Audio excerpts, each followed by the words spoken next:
Christ be with me, Christ within me, Christ behind me, Christ before me, Christ beside me, Christ to win me, Christ to comfort and restore me, Christ beneath me, Christ above me, Christ in quiet, Christ in danger, Christ in hearts of all that love me, Christ in mouth of friend and stranger.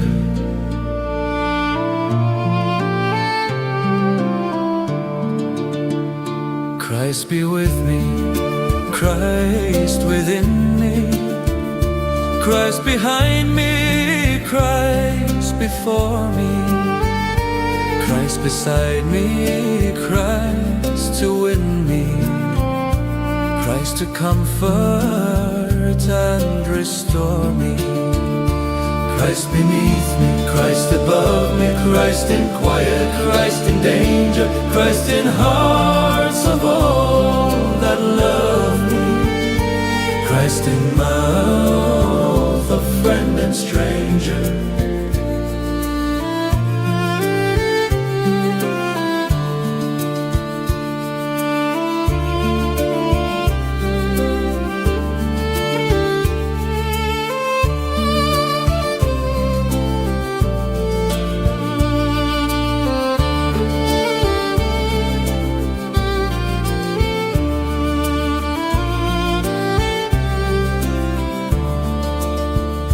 Christ be with me, Christ within me, Christ behind me, Christ before me, Christ beside me, Christ to win me, Christ to comfort and restore me, Christ beneath me, Christ above me, Christ in quiet, Christ in danger, Christ in hearts of all that love me, Christ in mouth of friend and stranger.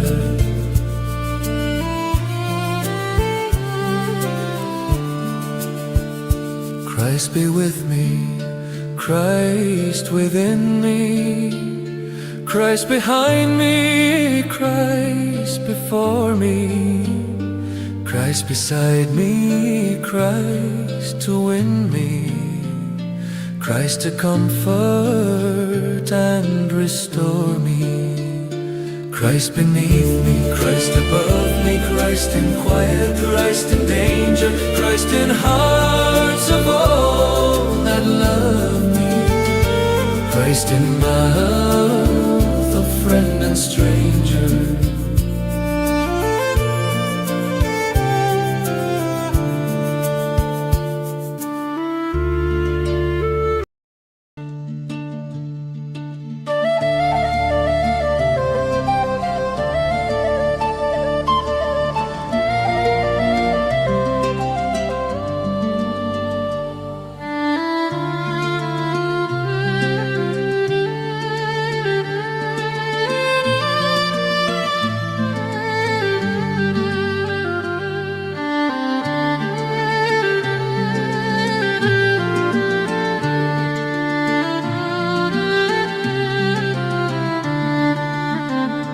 For we do not wrestle against flesh and blood, but against principalities, against powers, against the rulers of the darkness of this age, against spiritual hosts of wickedness in the heavenly places.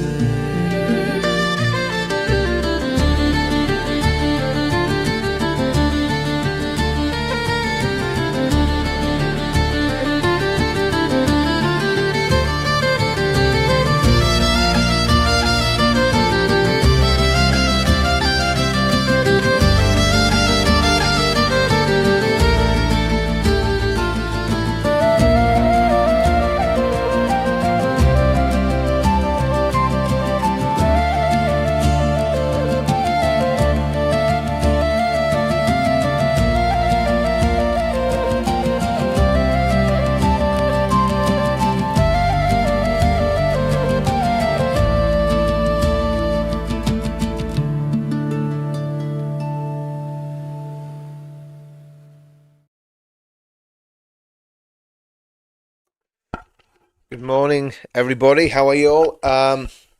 Yeah, it's one of those ones. It's one of those ones where it's been a little bit rushed, but I'm here anyway. So how many we've got? 87. Just share this everywhere, guys. Just let's get across it. What we're going to do this morning, we're going to look at the Advance UK conference. Okay, we're going to have a quick look at it. We're going to get as far as we can. We're going to look at Ben Habib's speech or speeches, and just try and do a bit of analysis on them. I mean, I was there. I was absolutely massively impressed. It's going to obviously, we've got till 9 o'clock to do this. I think the speech goes on. I think it's about what is it? Let's have a look. It's it's about a 40 minute video. So what we'll probably do, we'll probably get about half of it done today. I'll probably play the whole thing tomorrow when I'm doing the school run, along with some other bits and pieces. We'll put some treats together, little interviews, little bits of aggro with the left that was going on. And so let's just have a listen to what Ben had to say. And again, I've come back from that conference, and it really was a mini conference. I've come for that launch of policy, absolutely enthused. Richard must be getting old. He's getting later. Do you know what? To be honest with you, I've been taking everybody's advice because people have been, and I didn't do the Bible reading last night or the night before. Obviously, I was away over the weekend. I'm taking people's advice. I'm gonna try and get some decent rest because I think sleep's really important. Because I was getting to the stage where I was absolutely on my chin strap, as we used to say. I was going to say something else, but you'll know what I mean. So anyway, right, let's play this this video again. It was shot by our friend Wendell and edited by Tommy's video guys. So it's well put together, well shot film, but it's also the content and what Ben's got to say is just phenomenal. So let's have a look. Gentlemen, to deliver the first of our policies, please welcome Party Leader Ben Habib.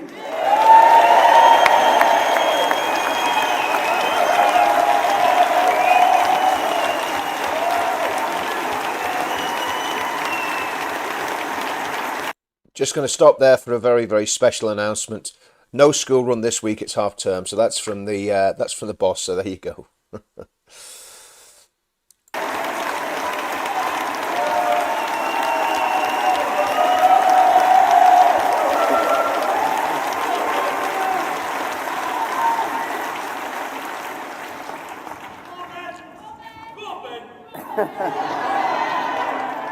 Thank you very much, folks. Now, normally, if you've heard me speak, I do it without notes. I thought since I was going to give you our first couple of policies, I might note some of them down, and I've noted them down for you. So this is going to be a relatively easy speech, I hope, for me to make, not completely coming out of my mind. But before I start, can I just say, isn't it peculiar that a so-called racist party has a multi-ethnic leader?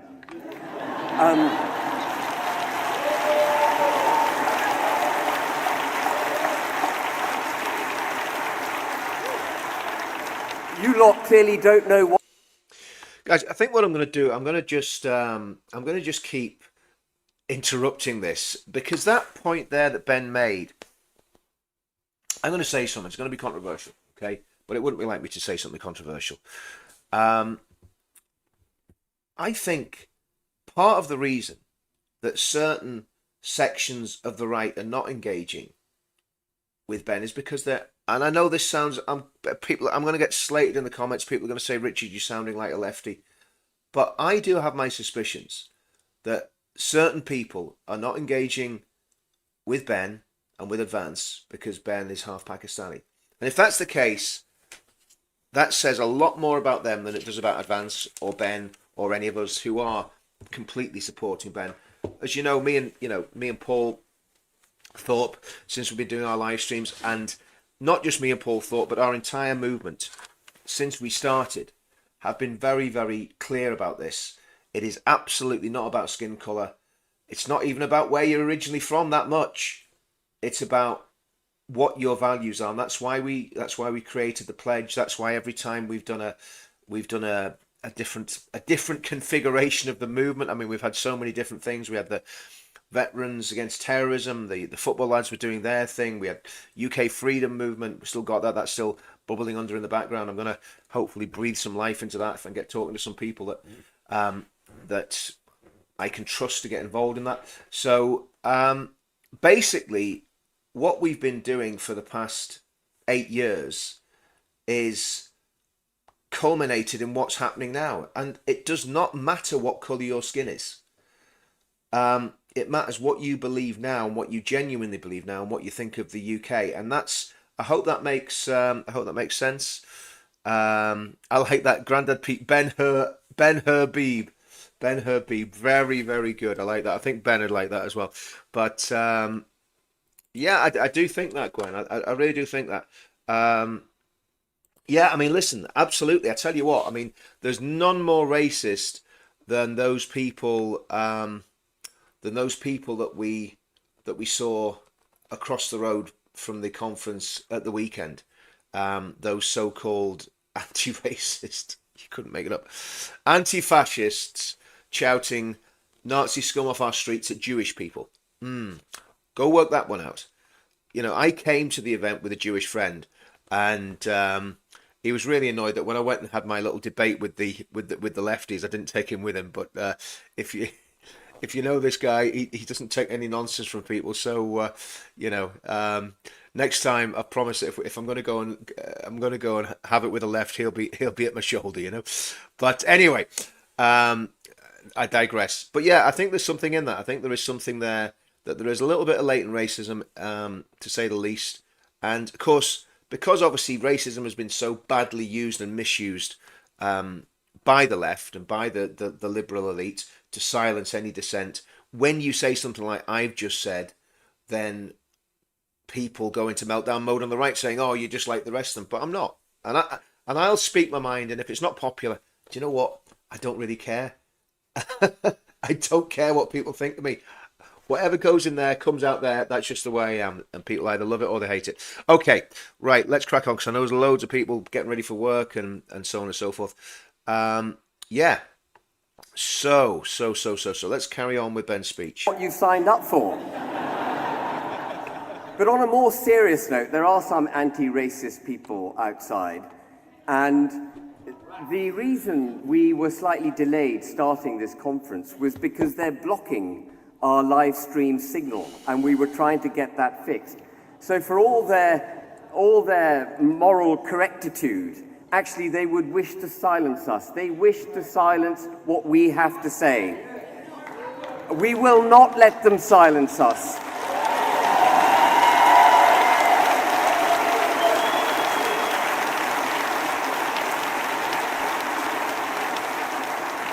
Now, when I first indicated on the 30th of June 2025 that I was considering launching a political party, I set two hurdles for the party. The first was that we would have to hit 30,000 members.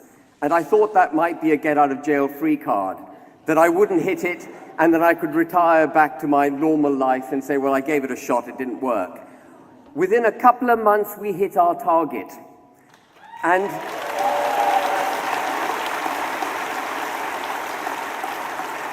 if you had said to me then that in 6 months, Ben, you will have nearly 40,000 members, you would have fought your first council by-election and got 12.3% in it.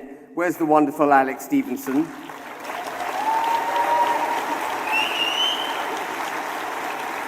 And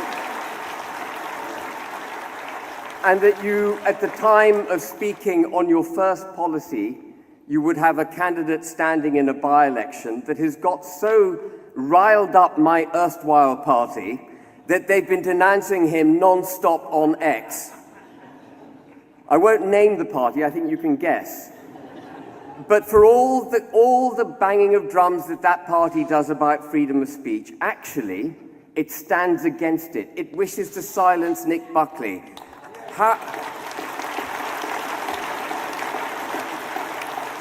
How astonishing it must have been for them that a political party wished to stand a candidate in an election. How bizarre a concept is that? But as Nick said, whatever happens in that by-election actually won't make a jot of a difference on the national stage, but in one respect. If we do well in that by-election, it will send a seismic shock through Westminster. And that I think is a very, very valid point there. A very, very valid point.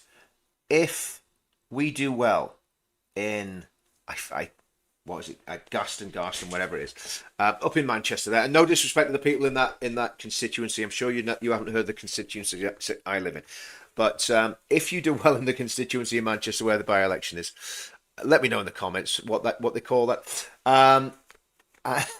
And there's a good turnout for Advance, and they get 5%, 10% of the vote after 2 months as a political party. That is a phenomenal achievement, because it's great having conferences and get loads of people that we know and love involved. It's all about the ground game. And this is where I think we need to be really, really working with the grassroots. And if we cannot alienate the grassroots in any way, shape or form. So we need to work with grassroots. But that's it. Denton and Gorton. I'll say that 16 times, I'll still forget. Gorton and Denton, or Denton and Gorton. Oh, you're trying to confuse me now, guys. Gorton and Denton. Okay, let's just say Gorton, okay? Nick Buckley knows because Nick lived there. So Nick's a local lad. Let's just hope that they do really well up there. I don't know what sort of ground game they've got. Advance got 12.3% in the Amber Valley election, which is great. But we obviously need more, because we need to really be on a fast track like has never been seen before. That's it, Kelly. Let's hope it's massive.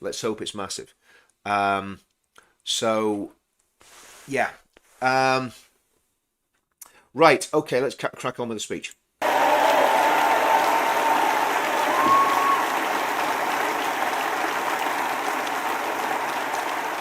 So it was absolutely vital we stand. Absolutely vital, and that's why they didn't want us to do it. So to the extent that any of you have got free time coming up over the next couple of weeks, I plead to you, please go up to Gorton and Denton, support Nick Buckley, and let's win this by-election.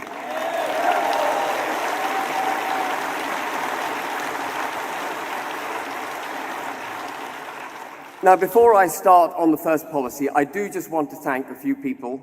I want to thank the Emmanuel Centre particularly, because... Just while Ben's doing his thank yous, I think it's really important that this message gets out. And I'm not doing this for egotistical reasons, for people to see my ugly mug. I'm doing it because I really think that we need to get this messaging to as wide an audience as possible.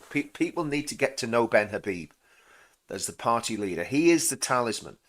Again, nobody's indispensable and nobody's irreplaceable, but there are people like Ben who are pretty much on that level where without them, you've got a big problem. So we need to get Ben known in every single household up and down this country in the next 3 years. That is vitally, vitally important. So do me a favor, guys, just share this video. Share this video with whoever you can. Sorry, it's Gorton and Denton. So, and the other thing, as Ben's saying, if you're in the Greater Manchester area, get out, get involved, go and grab some leaflets from somewhere and start sticking them through people's doors, asking people if they'll vote for Advance UK, telling your friends and neighbours to get involved and vote for Advance UK. It's really important. I mean, I don't know, but I mean, I think one of the problems is not hardly any of us speak to our neighbours anymore, and some of us don't have that many friends either.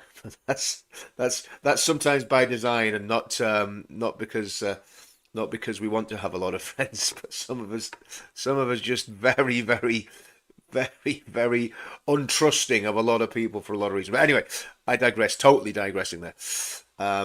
Okay, let's crack on with Ben. The location of this venue was given away earlier this week, and following the disclosure of the location, they were inundated with the so-called anti-hate people trying to shut us down, the anti-racists trying to shut us down, and they held their ground. And I'm very grateful to them.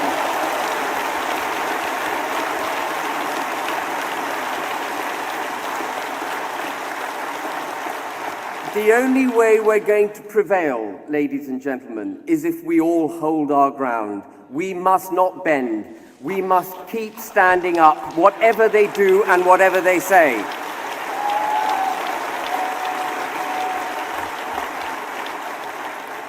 I would also like to thank, you've heard her name a few times, some of you know who she is. Luckily for those of you who don't, she's here, Floss. Floss, stand up, be counted. This venue, this event wouldn't have taken place without Floss. I also want to thank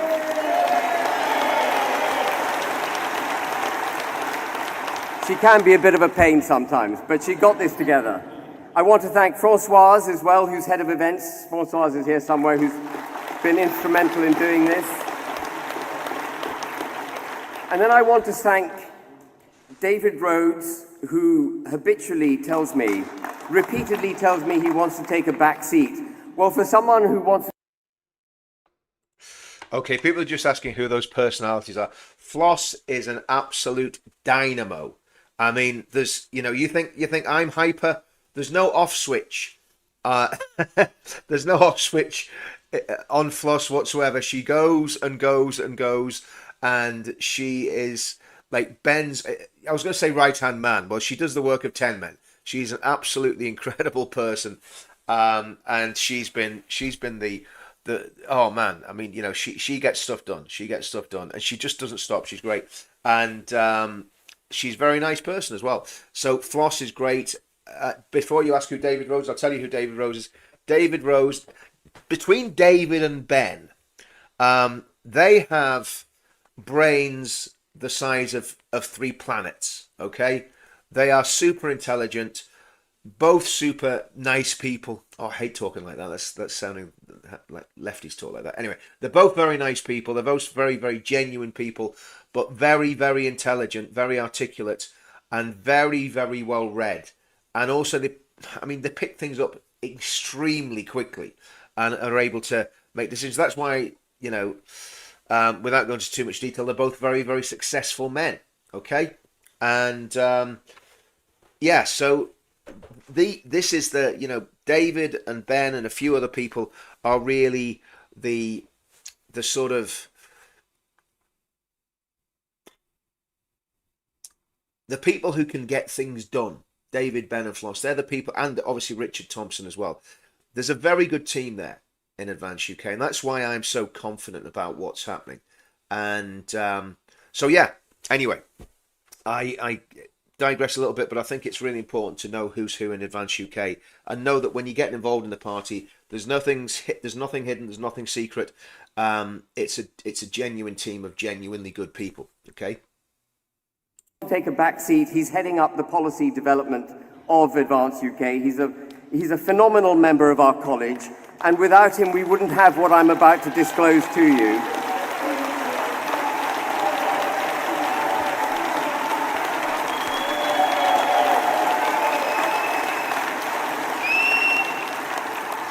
And I'd like, last of all, if I may, to thank the college for the hard work that they do behind the scenes. What I'm going to show you now is just a synopsis of our draft policies.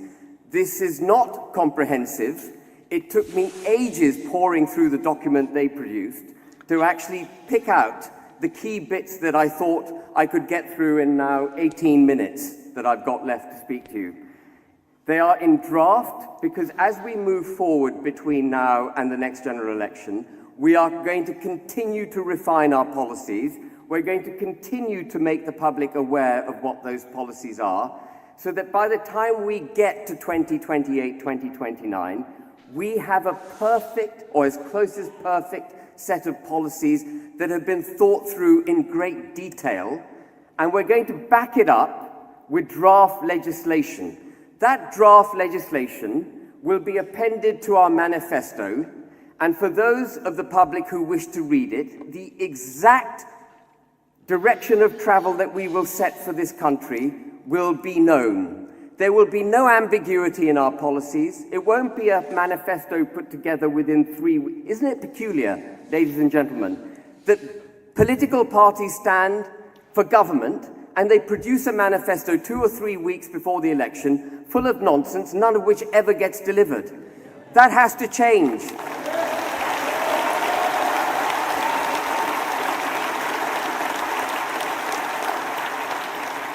And so we will have draft legislation. And the benefit of having draft legislation, there's multiple benefits. The first of which is that the British people know precisely what it is we're going to do, so we can't let them down. We've made it crystal clear. The next benefit, and this is really important, is that the Lords can't interfere with it. The civil service can't interfere with it.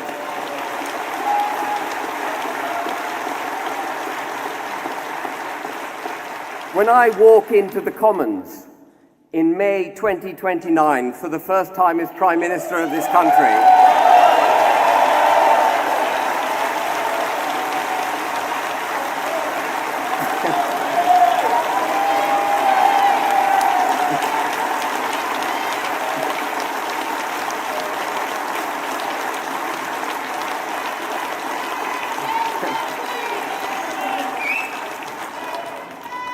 that is the risk of being a leader of a political party. You may end up as Prime Minister, but when I walk into the Commons, I'm going to thump this document down, this draft legislation, and I'm going to look across to the opposite benches, and I'm going to address the Lords, the civil service and the British people, and I'm going to thump this document down and say, I have the democratic backing of the British people to deliver this agenda.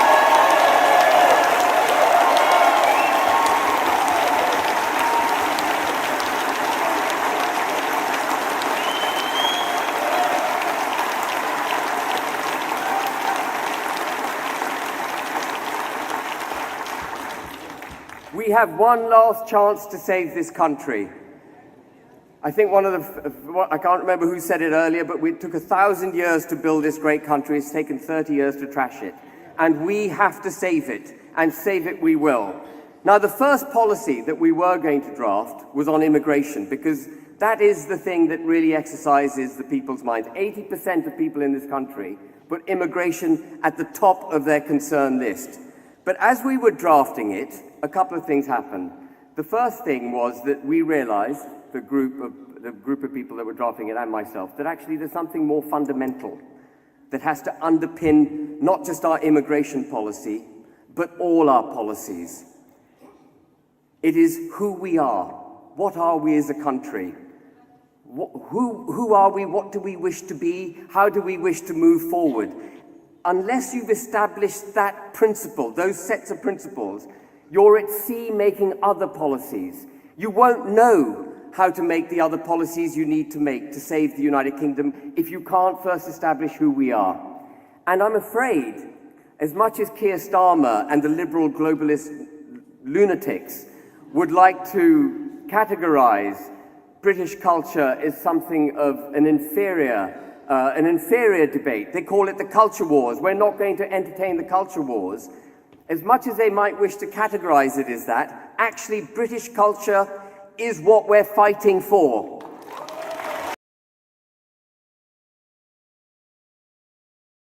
I mean, this is key.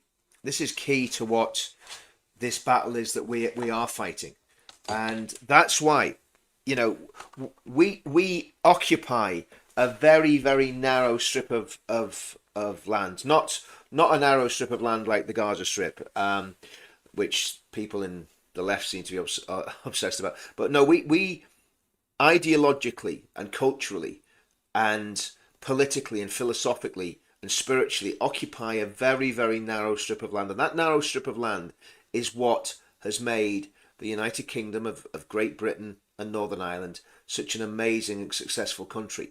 And that's what we've got to encapsulate. And that's why, again, I keep going back to the pledge. If you look at the pledge, a lot of what you'll see in Advance UK is pretty much word for word out of the pledge.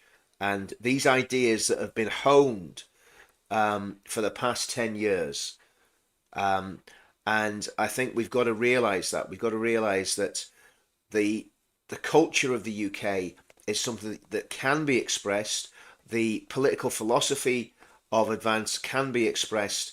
And if you want to have a look, and again, if someone can just drop the link in the description, go to thepledge.org.uk, and you'll get a very good idea of what's going to be coming down the road from Advance UK, because the same brain the size of a planet that wrote the pledge is working on policy for Advance UK. So very, very important. But yeah, let's crack on.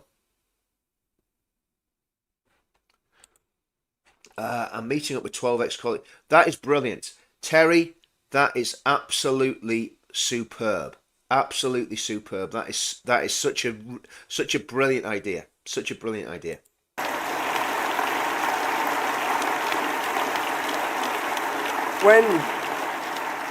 When we went to war against Hitler, we didn't go to war for economic advancement. We went to war to save our way of life, to save our constitution, our culture, our people. And we are at that point again. There aren't guns being fired, but we're at a point where we have to fight that same battle for our way of life. So,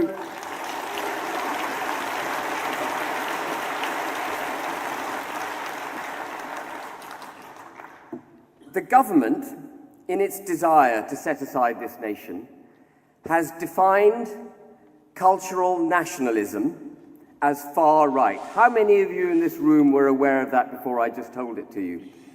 A few. The government of the United Kingdom has denounced British culture. If you look up far-right terrorism, you will find that it defines it as violence perpetrated in the pursuit of far-right ideologies, and one far-right ideology that it cites is cultural nationalism. Without a culture... that is absolutely what he's saying. Of course, it's true, because he's not going to tell a lie, but that is absolutely true. In the Prevent strategy, it covers 3 different strands of what they call the far right, and one of them is culture. Excuse me. Is cultural nationalism, which would be believed and followed by about 70 to 80% of British people, and the people that don't believe that don't believe it because they're absolute idiots. So, excuse me. Okay, there you go. Nick Buckley's volunteer help is listed on Advance UK website. So if people can help out over the next 2 weekends, your help will be appreciated. And let's go to the Advance UK website and get that link in here as well. Okay, so it is, just so everybody remembers, I'm going to drop it in the stream. advanceuk.org.uk. Okay, June, thanks very much for that. So Nick Buckley's volunteer help is listed on Advance UK website, so people can help out over the next 2 weekends. I think this could be something, if, let's just say, I don't know how many people in this chat are from the north of England, right?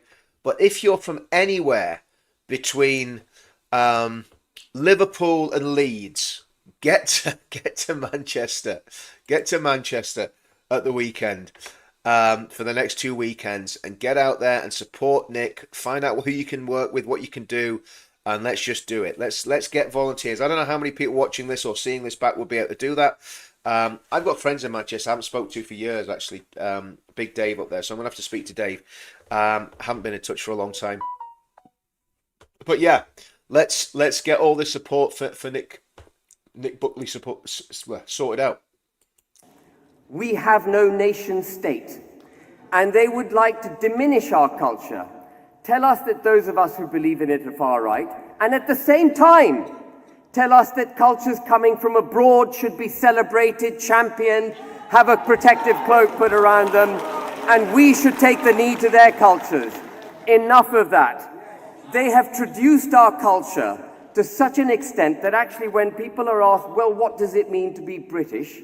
We're reduced to ridiculous platitudes such as, well, being nice, being tolerant. Well, it's a hell of a lot more muscular than that, I have to remind people. Again, I thought that was a great point. You don't have to be nice to be British, because if being nice was a qualifying instruction for being British, I wouldn't be British. Okay, nice people don't win wars. Okay, people who are committed, who are dedicated, who are willing to do what needs to be done, they win wars, not nice people.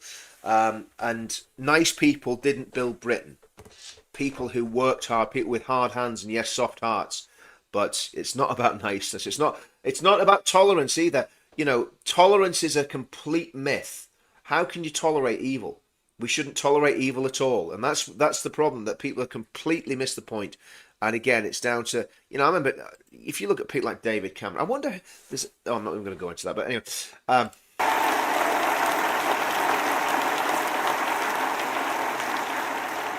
British culture is a rich, woven web of brilliance.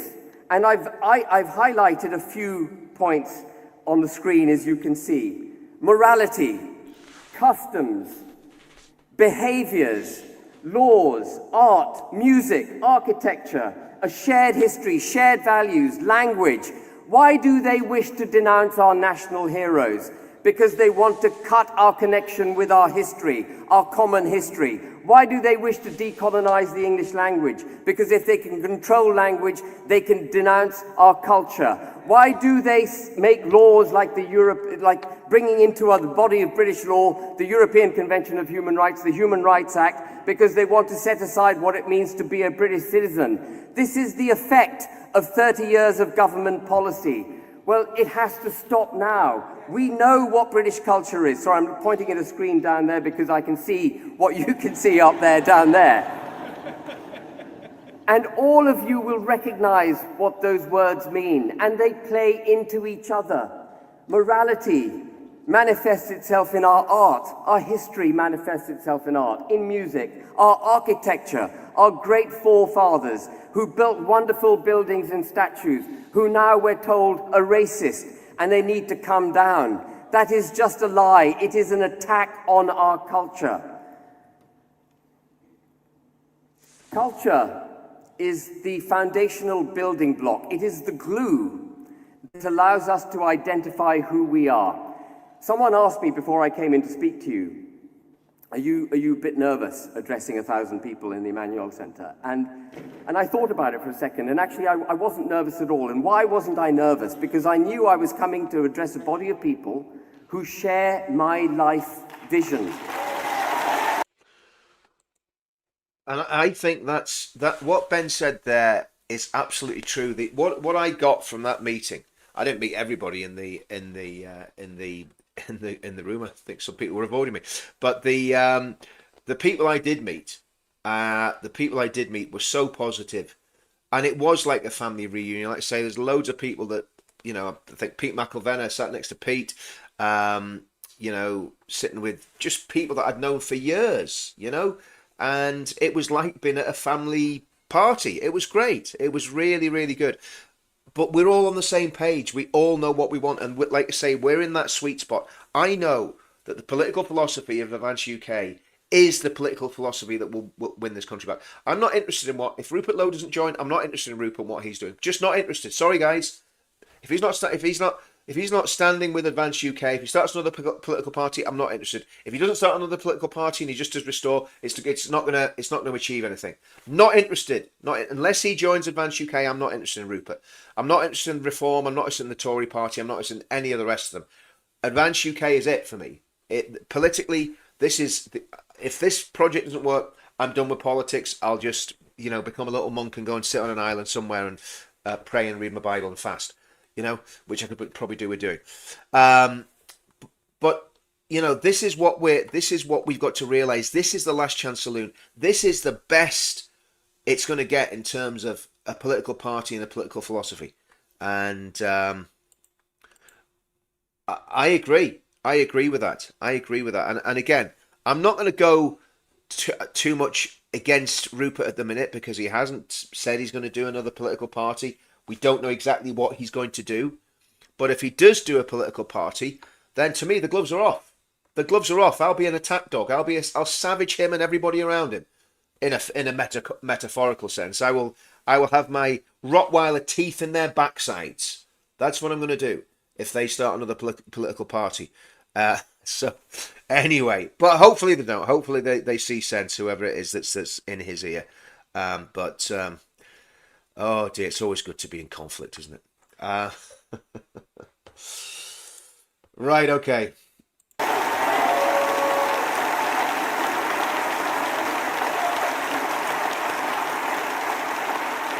We are of the same culture. You are our family and I am your family. And that's how it has to be.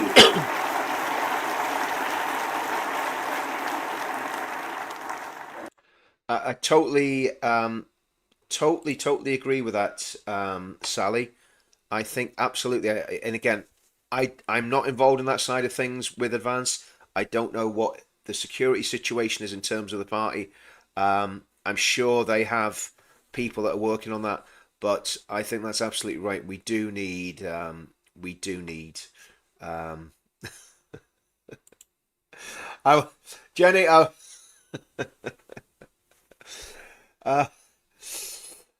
yeah, I'll send that off to him. I'll send that across to Ben. So Ben's going to have himself a fan club. Brilliant.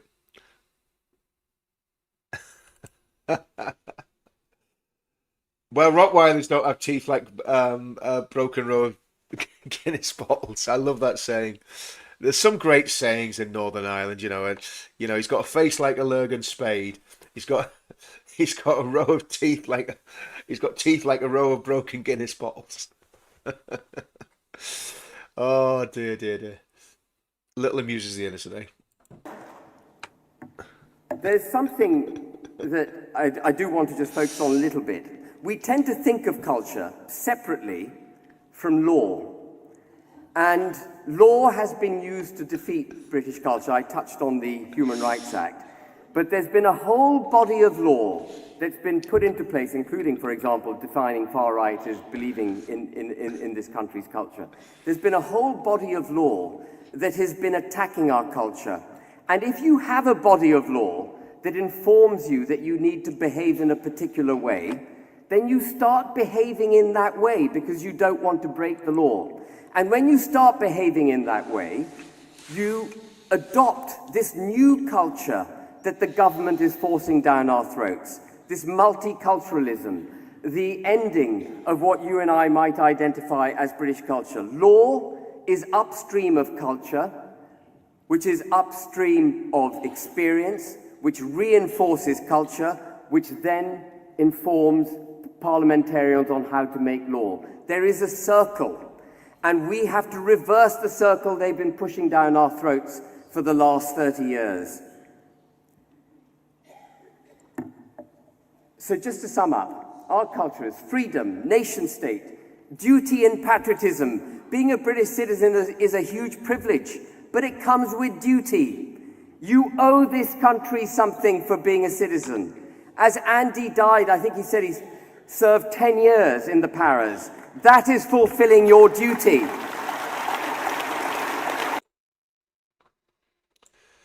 Again, from my point of view, to see fairly young veterans, younger than me anyway, in very prominent roles in Advance UK is absolutely fantastic.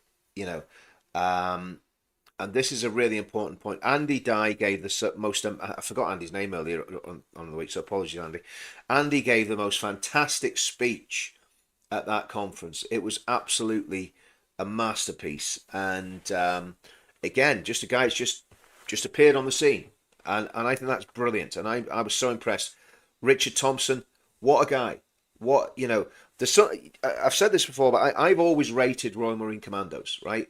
The paras, to me, the paras, they just jump out of planes and they run a bit faster maybe than we do, but, as normal infantry. But I was never a massive parachute regiment fan, right? But there's reasons for that. There are personal reasons for that. One being that a para put a pint glass into the back of my head when I was 18 years old and nearly caved my skull in. But I can't blame all paras for that. But, you do kind of remember those things. Anyway, so... where was I going with that? I don't know how I digressed. Yeah. So we had Andy Dye, who was a paratrooper. We've got Richard Thompson, who was an ex-Royal Marine Commando. There's other people who are ex-military. Obviously, I was ex-military. We've got RAF people, all sorts of good ex-military people in the party. And to me, veterans that are motivated and that get what needs to be done are some of the best people that you can have around you.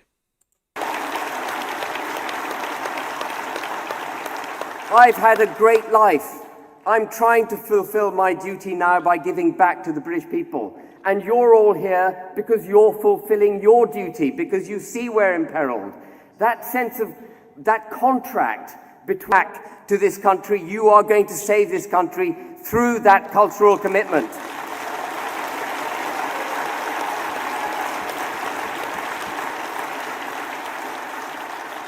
I want to talk about aspiration and merit as well. We've forgotten what aspiration is. Every time something goes wrong, we look at the state and say, well, can you please save us? Can you do something? Can you spend more money? We've got 8 million people out of a workforce of 35 million who are surviving on universal credit. And yet we keep saying we haven't got enough people in the economy, we've got to take in more migrants. It is ridiculous. We need aspiration reinstalled in the United Kingdom so people wish to come off dependency, wish to go into work, and we're going to reveal a couple of those policies in a second that's going to help do that.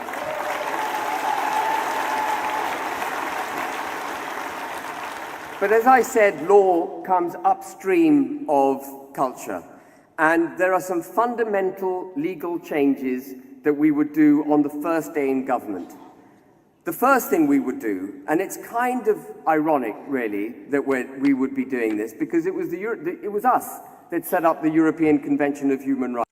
Yeah, Gareth, I would encourage everybody. I don't know what I don't think I got his speech because I was in. One of the problems is when you go there with a camera, if you're filming, you're not focused on the speech because you're focused on filming.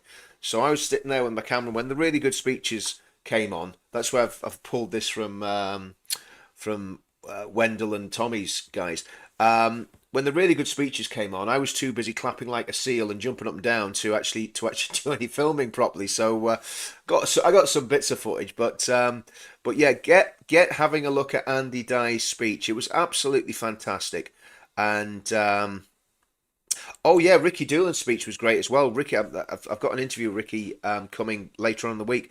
That we did at the event. So yeah, Ricky did a great job too. So look, there's a lot of really, really good people in this setup. And right, guys, let's play a little bit more. I'm gonna finish this off in about 5 minutes and play everybody's favorite song, and everybody knows what that is. Okay. Right.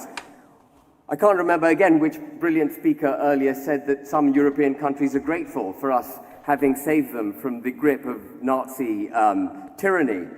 But we set up the ECHR not because the United Kingdom needed to be policed, its human rights needed to be policed. Our human rights have existed for over 1,000 years. It was the Europeans who needed the European Convention of Human Rights because they just can't help tearing themselves apart. But that European Convention of Human Rights has now been put into such... Now, I think this, Trow Girl, this is a very, very important point. This is a very important point. And this is where I think we need to be very careful. And Advance need to be very careful as well. And I'll explain exactly what I mean. Obviously, there are a lot of people that are chances. A lot of migrants claiming benefits shouldn't be getting benefits. There's a lot of people who are absolutely gaming the system. But the problem is the people that game the system know how to do it.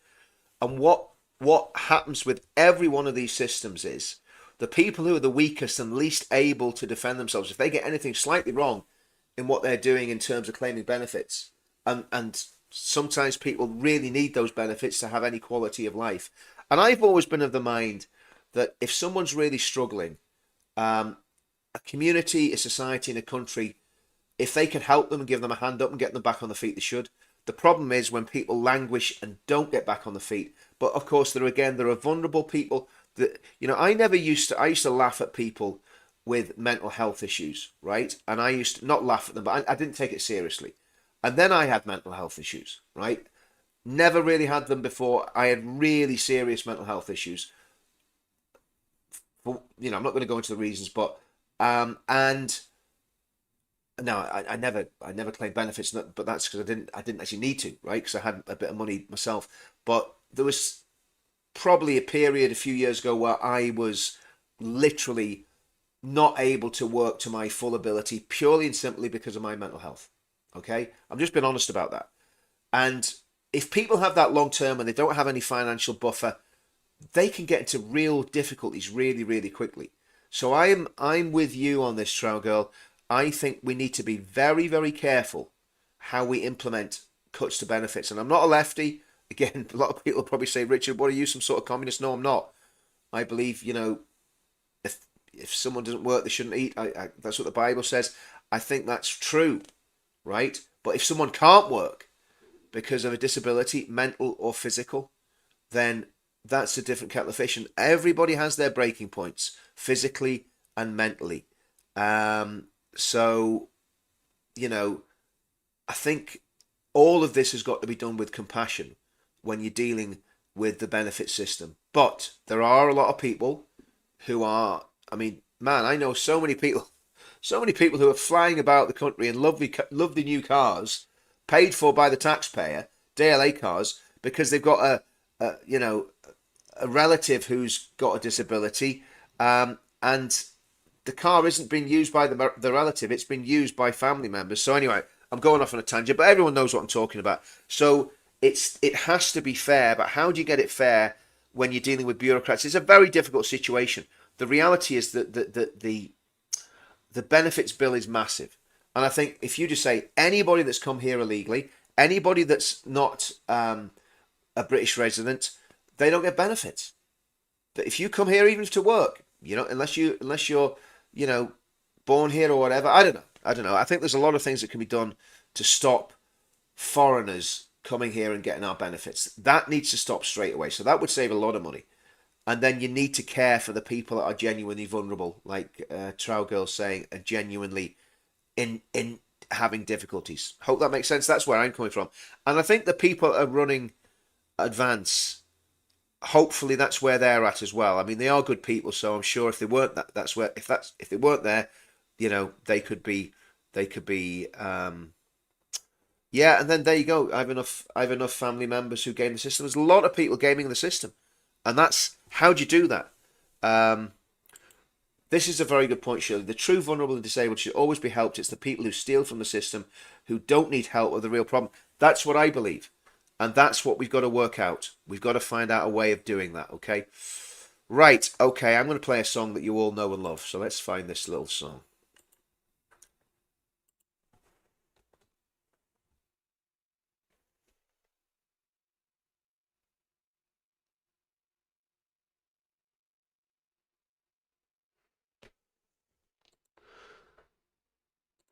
This is the right one.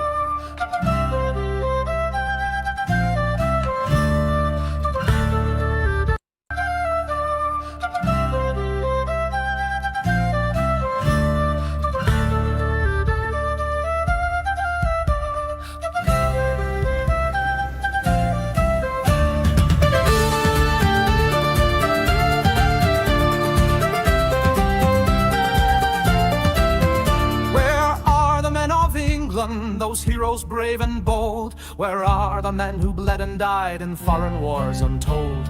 The men who conquered all and stood for faith and love, the men who looked to guidance from the Father up above. Where are the men of England, the heroes brave and bold, the men who stood for faith and truth, whose honor wasn't sold?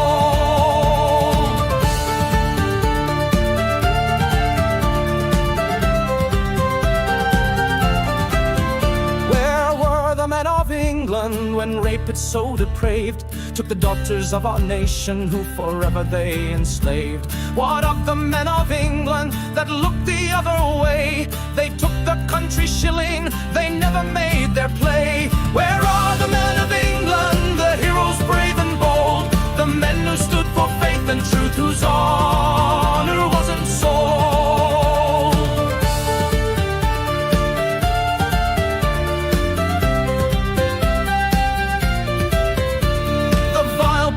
and Vice Squad, they all seem quite amused, as at the hands of rape gangs our daughters were abused. The politicians blamed the lads who stood up one and all, but most of all blamed Tommy, who always took the fall. Where are the men of England, the heroes brave and bold, the men who stood for faith and truth, whose honor wasn't sold?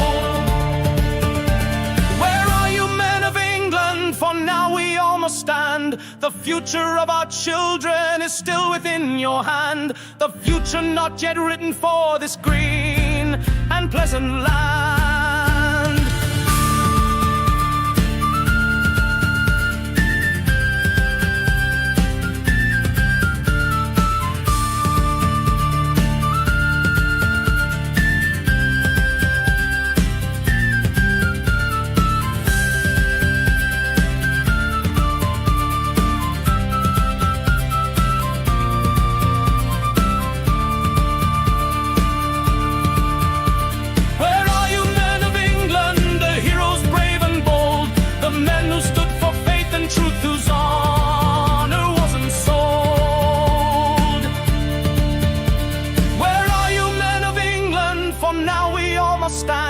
The future of our children is still within your hand. The future not yet written for this green and pleasant land. This morning, my friends, I asked a question. This morning. I said, where are the men of England? You're here! You're here! You're here! Well, there we go, guys. I will pick up again tomorrow with Ben. Let's say I'll have to... Oh, in fact, no, this, like... I was reliably informed by someone who knows about these things that there is no... there's no half term... No, there's no school run because it's half term this week. So there we go. Oh, that video. Yeah, we need to find that. I think Paul Thorpe's got a copy of that, so we'll get that.